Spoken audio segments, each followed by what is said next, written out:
Praise the lord. యేసునామ స్మరణ అనే ఉదయకాల కార్యక్రమానికి మీ అందరికీ ఆహ్వానం.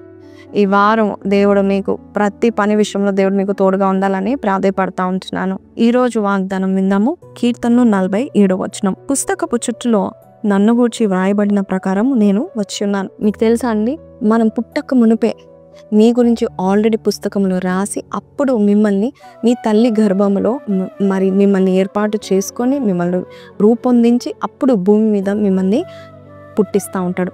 సో ప్రతి ఒక్కరికి దేవుడు సామెతలు 16:4 ప్రకారము ఈ లోకంలో ప్రతి ఒక్కరికి వారి వారి పని నిమిత్తం ప్రతి వస్తువు వాటి పని నిమిత్తం దేవుడు నియమించి ఉన్నాడంట.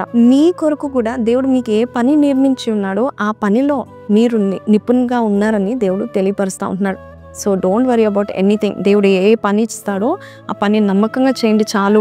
దేవుడు మీకు శక్తిని ఇస్తాడు, బలాన్ని ఇస్తాడు, ప్రమోషన్స్ ఇస్తాడు. చూడండి, ఈ భూమి మీద దేవుడు ప్రతి ఒక్క గడ్డి నుంచి, చెట్ల నుంచి, ఆకాశం, ప్రతి ఒక్క రాయి, ప్రతి ఒక్క నది, సముద్రం, ప్రతి ఒక్కటి ఆయన ఆలోచనలోనే ఉండి దేవుడు నిర్మించుకున్నాడు. ఈ భూమి మీద 4 లక్షల మొక్కలు ఉన్నాయంట. అలాగే ఆకాశ పక్షులు మనం చూసినట్లయితే 10,000 రకాలు ఆకాశ పక్షులు ఉన్నాయంట. అలాగే ఇన్సెక్ట్స్, అలాగే పురుగులు 1 మిలియన్ అంటే 10 లక్షల దాకా ఉన్నాయంట.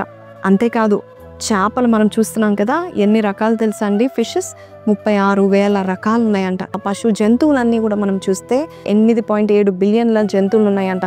ఇక లాస్ట్కి మనుషులను మనం చూసినట్లయితే 8.1 బిలియన్, 8.1 బిలియన్ మనుషులు ఈ లోకంలో ఉన్నారు. కాబట్టి వీరందరి గురించి దేవుడు ఆల్రెడీ తన పుస్తకపు చుట్టలో రాసిపెట్టున్నాడు. నీ గురించి కూడా రాసుకొని ఉన్నాడు. దేవుడు నీవు ఈ భూమి మీద ఏ పని జరిగించాలో, ఆ పని ద్వారా నీకు ఎటువంటి ఘనత రావాలో, ఎలాగ నువ్వు పోషించబడాలో కూడా దేవుడు చూసుకుంటాడు. కాబట్టి ఎవరు పని నిమిత్తం దేవుడు ఒకరిని సృష్టించాడు. అలాగే 10 మందిలో 10 మంది కూడా ప్రత్యేకమైన తలాంతులతో ప్రత్యేకమైన జ్ఞానం ఇచ్చి వారిని దేవుడు ఈ భూమి మీద వాడుకుంటున్నాడు. కాబట్టి వారిని చూసి వీరిని చూసి కంపేర్ చేసుకోకండి. దేవుడు నీకు ఇచ్చిన పనిలో నమ్మకంగా చేయండి. దేవుడు మిమ్మల్ని ఆ పనిలో ఏ పని అయినా కానీ ఆ పనిలో దేవుడు మిమ్మల్ని హెచ్చించి గొప్ప చేయబోతున్నాడు. ఈ యొక్క వాగ్దానం విన్న మీరు నాతో పాటు కళ్ళు మూసుకున్నట్లయితే ప్రార్థన చేస్తాను. ప్రార్థన. మహోన్నతుడగు తండ్రి, పరిశుద్ధైన దేవా, నీకే వందనాలు, స్తుతులు, స్తోత్రాలు తండ్రి. అయ్యా తండ్రి, ఈరోజు మాకు ఇచ్చిన వాగ్దానం బట్టి నీకు వందనాలు. అయ్యా, ఏ వస్తువులు ఏ పనులు చేయాలో నువ్వు నిర్మించున్నావని వాక్యం సెలవిస్తుంది.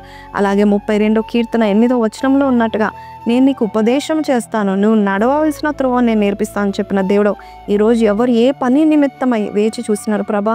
నా ప్రణాళిక ఏంటి, నా ప్లాన్స్ ఏంటి, నా పట్ల నీకున్న ప్రణాళికలు ఏంటి ప్రభా, నా జీవితం ఏంటి, నా భవిష్యత్తు ఏంటి అని అడుగుతున్న ప్రతి ఒక్కరికి వారి పనితనం వారికి చూపించి ఆ పనిలో నిపుణులుగా చేసి రాజులు ఎదుట నిలబెట్టమని యేసు పరిశుద్ధ నామములో అడిగి వేడుకొంచున్నాం తండ్రి. ఆమెన్.